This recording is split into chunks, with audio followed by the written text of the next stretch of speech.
tipping is causing controversy again amid a dispute between staff at TGI Fridays and their employer over how gratuities paid via cards are divvied up. The restaurant chain in February introduced a system that takes 40% of these and hands them to kitchen staff.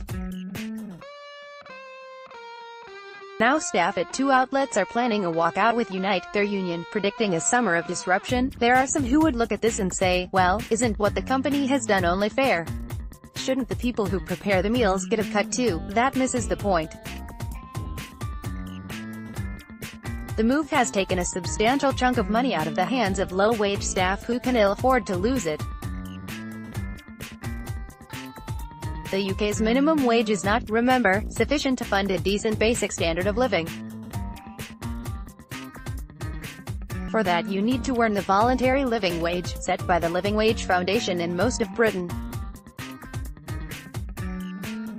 Unite says staff have lost as much as £250 a month, which is a very significant sum. And this is not about them not wanting to share, because they already do. They kick over 20% of their tips to bar staff and assistants. Kitchen staff weren't covered because they used to earn significantly more, but the gap has been narrowing. As the minimum wage has risen, the union believes that the company, which has waffled about paying staff fairly and seeking a resolution, has used the policy as a backdoor means of raising the wages of kitchen staff without incurring the cost of doing so itself. The better to keep hold of people for whose services there is some competition. It's hard to argue with its logic. To fix the problem, it is the employer that should be paying up, not another group of workers. The pity of it is, Unite tells me TGI Fridays was among the employers that did the right thing when some firms were using card-based tips to top up the minimum wage, signing up to its fair tipping code and displaying stickers prominently. The business has since been taken over by a private equity firm, and was named and shamed by the government for failing to pay the minimum wage earlier this year. Spotify traded publicly for the first time on the New York Stock Exchange on Tuesday.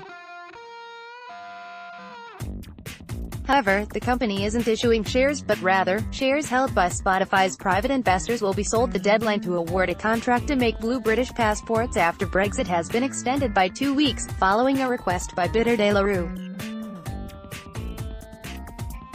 The move comes after anger at the announcement British passports would be produced by Franco-Dutch firm Gemalto when de la Rue's contract ends in July.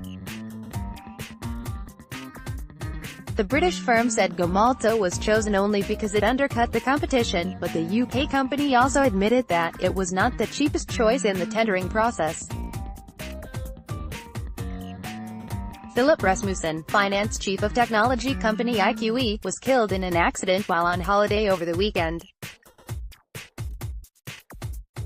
The company confirmed the 47-year-old man had died while cycling in Menorca. A 25-year-old American man was arrested on suspicion of drink driving, after failing a roadside breath test. The beast from the east wiped £4 million off of Flybe's revenues due to flight cancellations, airport closures and delays, according to the Budget Airlines estimates.